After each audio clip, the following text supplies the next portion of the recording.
Di awal cerita, kita berkenalan dengan seorang pria yang bernama Mas Surya Yusiwa. Biasa dipanggil Yusi, pria berusia 33 tahun. Kelahiran Surabaya 24 Agustus 1989. Warga Desa Sumber Kalong RT 21 RW 08, Kecamatan Wonosari, Kabupaten Bondowoso. Yusi menikah dengan seorang wanita cantik yang bernama Indira Bagaswati dan telah dikaruniai 3 orang anak. Anak pertama masih duduk di sekolah SMP, anak kedua duduk di bangku sekolah dasar, dan anak bungsunya masih balita. Yusi dan keluarga kecilnya mengontrak di sebuah rumah di Jalan Kolonel Sugiono, Gang Jambu, RT 10 RW 2, Kelurahan Pademangan, Kota Bondowoso. Sudah 1 tahun lamanya mereka tinggal di rumah kontrakan itu. Mereka hidup seperti keluarga pada umumnya, bahkan tidak pernah terdengar sedikit pun adanya keributan di dalam rumah tangga mereka. Sehari-hari Yusi berprofesi sebagai ojek online, mencari nafkah dengan mencari orderan di aplikasi ojek online untuk mencukupi kebutuhan keluarganya. Mulai dari pagi hingga malam hari, Yusi selalu bersemangat untuk bekerja demi keluarganya.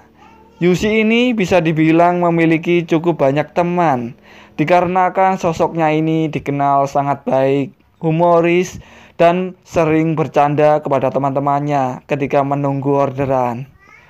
Sementara istrinya, yaitu Indira, yang pada saat itu ingin membantu memperbaiki perekonomian keluarga.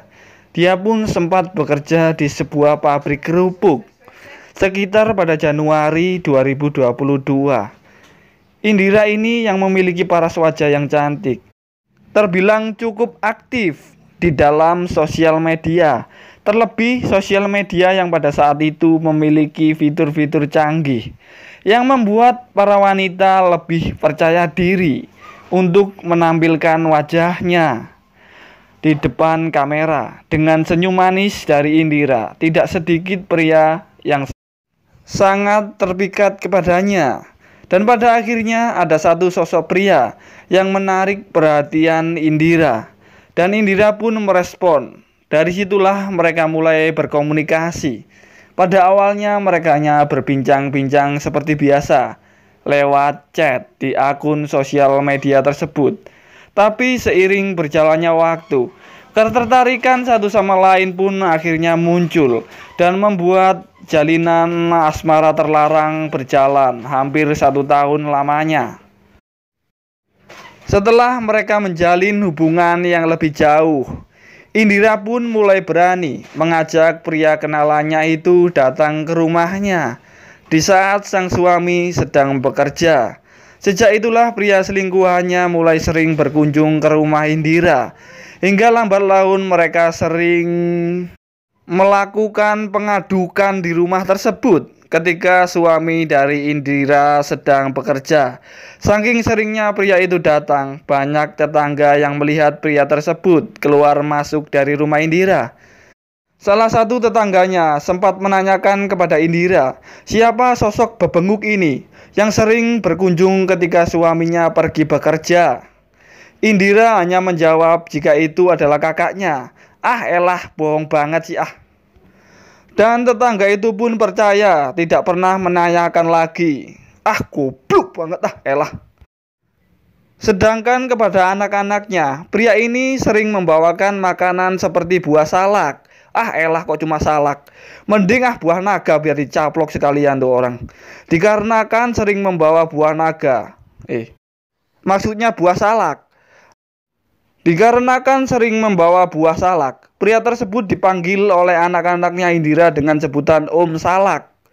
Anak sulung korban yang usianya mulai beranjak remaja sebenarnya sedikit mencurigai gelagat dari sang ibunya ini.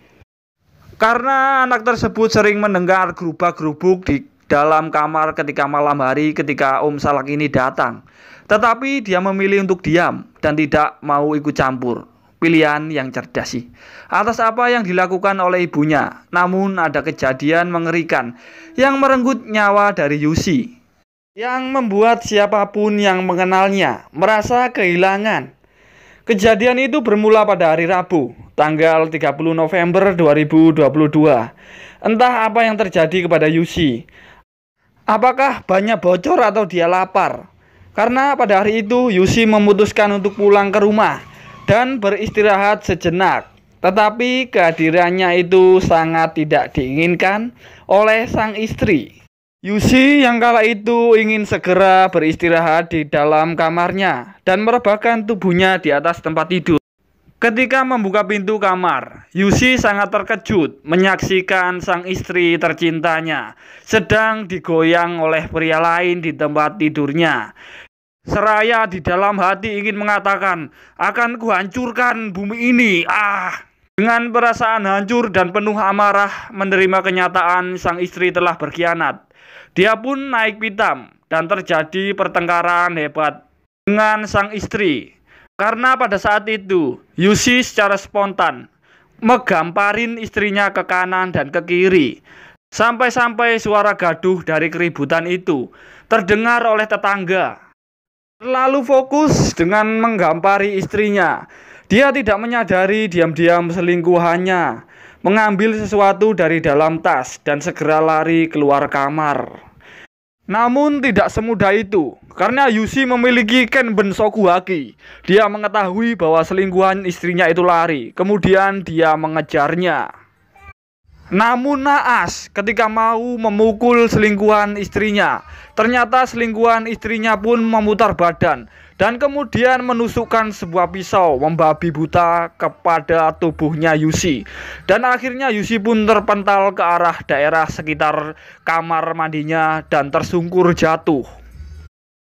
Dan di tempat itulah nyawa sang suami tercinta, suami yang baik hati dan sangat menyayangi istrinya itu tidak dapat diselamatkan lagi. Inna lillahi wa inna ilaihi raji'un. Melihat Yusi yang sudah terkapar, pria selingkuhan istrinya itu pun segera pergi dengan tergesa-gesa. Dan beberapa tetangga pada saat itu muncul dan berkerumun ke rumah dari Yusi ini dan menemukan Yusi tergeletak bersimbah cairan berwarna merah. Dan akhirnya mereka pun segera melaporkan kejadian itu kepada pihak kepolisian. Polisi yang tiba di situ langsung segera melakukan evakuasi kepada tubuh korban Yusi, lalu membawanya ke rumah sakit Kusnadi Bondowoso. Dari hasil pemeriksaan, ternyata ditemukan ada 7 lubang tikaman pada bagian dada dan perut korban Yusi.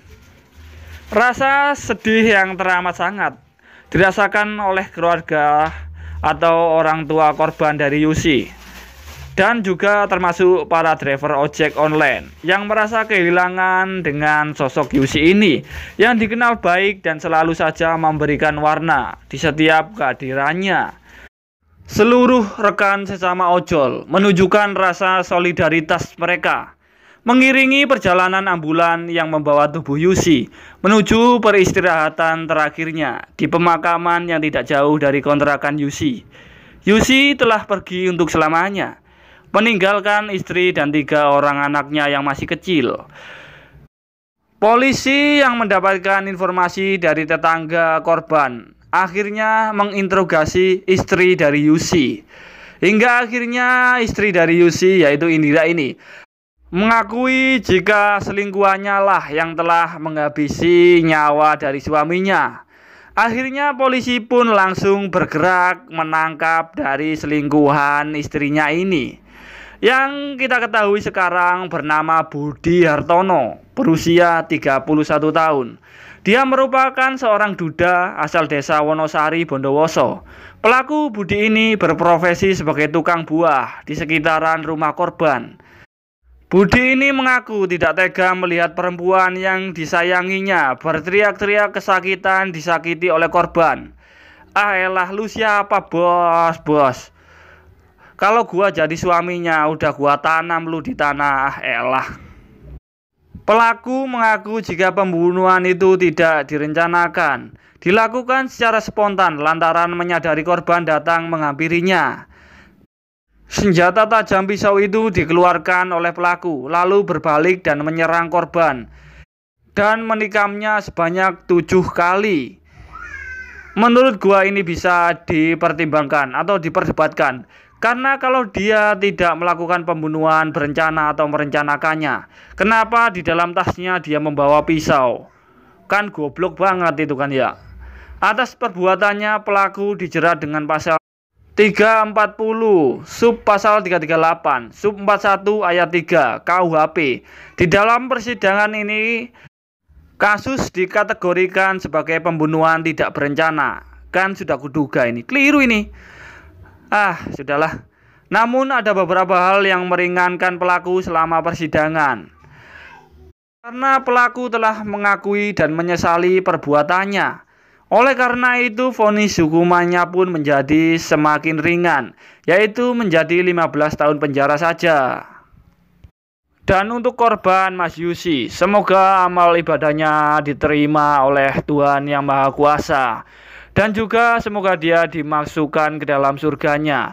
Karena dia pada saat meninggal dunia, sebenarnya dia sedang bekerja, mencari nafkah untuk keluarganya. Namun naas melihat kebodohan istrinya itu, dia harus meninggal dunia. Oke guys, pelajaran apa yang kita dapat dari ini? Janganlah kalian berselingkuh, karena kembali dan kembali aku katakan, selingkuh adalah awal mula petaka. Pasti lambat laun akan ketahuan dan akan menimbulkan masalah yang lebih besar lagi. Oke guys, sekian dulu video ini aku buat hari ini. Terima kasih sudah menonton.